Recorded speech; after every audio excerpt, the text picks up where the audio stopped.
Bismillah, alhamdulillah, wassalatu wassalamu ala rasulillah wa ala alihi wa sahbihi wa mawala amma ba'du. Hadis yang sering kita dengar, hadis yang sahih. Sering kita mendapati hadis ini mengingatkan kita agar kita bersyukur kepada Allah. Dan juga kita bagaimana bisa bersyukur, mengupayakan syukur kita kepada manusia. Nabi SAW mengatakan, La yashkurullah man la yashkurun nas. Hadis sahih Abi Daud 4811. Pada prinsipnya setiap muslim harus selalu bisa bersyukur kepada Allah dalam setiap keadaan. Ya, pada prinsipnya kita tahu dalam hadis-hadis Nabi SAW yang lain bahwasannya perkara itu di dalam dunia ini, ya, terutama seorang yang beriman, ajaban li amri mu'min, ini hadis-hadis Nabi SAW sungguh menakjubkan. Perkara orang yang beriman kalau mendapati sesuatu yang dia sukai dia bersyukur, itu kebaikan. Yang dia tidak sukai dia bersabar, itu kebaikan juga. Allahu Akbar.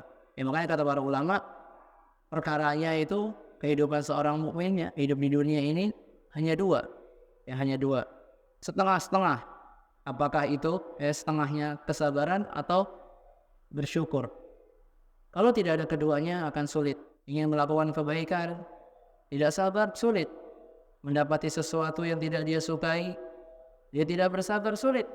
Atau kehancuran, karena dia mendapatkan nikmat, dia tidak bersyukur. Ya, perkaranya kalau tidak bersabar di dunia ini, dia harus bersyukur kepada Allah.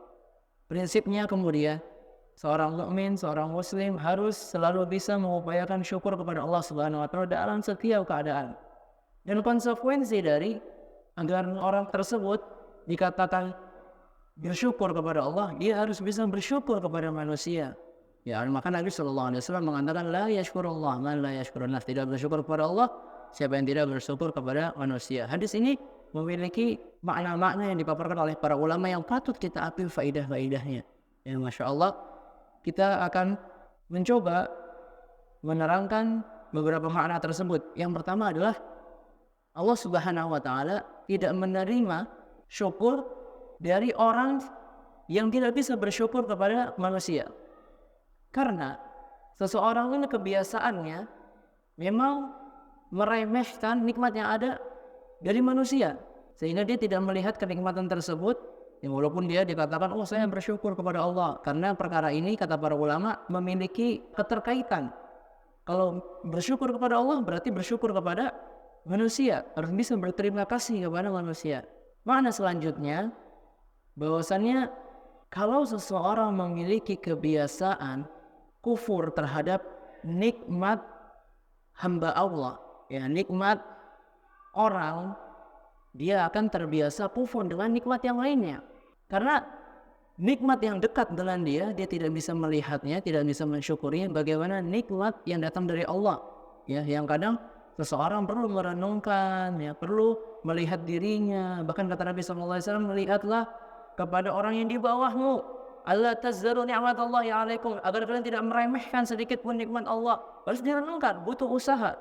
Tapi ini jelas-jelas nikmat dari orang, dia tidak bisa melihatnya, ya, biasa meremehkannya. Ya, maka orang seperti ini bagaimana bisa bersyukur kepada Allah? La yashkurullah wa la yashkurun nas. Makna selanjutnya adalah man la yashkurun nas kaman la yashkurullah.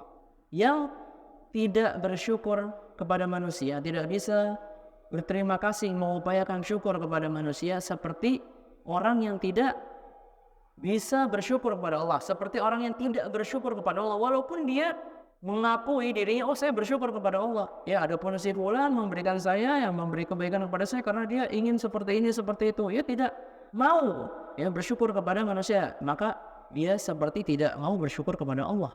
Hal ini dikarenakan, ya, maksudnya sabda Nabi SAW bunyinya la yashkurullah man la yashkurun nas, tidak bersyukur kepada Allah orang yang tidak bersyukur kepada manusia. Kenapa redaksinya seperti ini? Ini untuk memotivasi saja agar kita bisa bersyukur, berterima kasih kepada orang yang berbuat baik kepada kita, ya, mengusahakan kebaikan kepada kita. Kita berterima kasih, bersyukur kepadanya. Karena hakikatnya Al-Mun'im, ya, Al-Mun'im, sang pemberi nikmat, ya, yang memberi kebaikan itu Allah melalui perantara orang yang memberikan kebaikan kepada kita. Ya, Maknanya seperti itu. Jadi pada dasarnya yang memberikan adalah Allah. Akan tetapi kita diperintahkan untuk mensyukuri manusia yang memberikan ini karena Allah Subhanahu wa taala memerintahkan hal tersebut. Jadi dasarnya seperti itu. Jadi kita bersyukur kepada manusia yang berbuat baik kepada kita. Kita bersyukur kepadanya di dunia itu karena kita meyakini bahwasannya Allah Subhanahu wa taala yang memerintahkan kita untuk seperti itu. Bukan kita meyakininya orang tersebut, manusia tersebut yang memberikan kita kenikmatan. Karena sejatinya yang memberikan kita kenikmatan itu Allah. Jadi kita diperintahkan oleh Allah untuk bersyukur. Itu tujuannya agar syukur kita sampai kepada Allah Subhanahu wa taala. Wallahu taala a'la.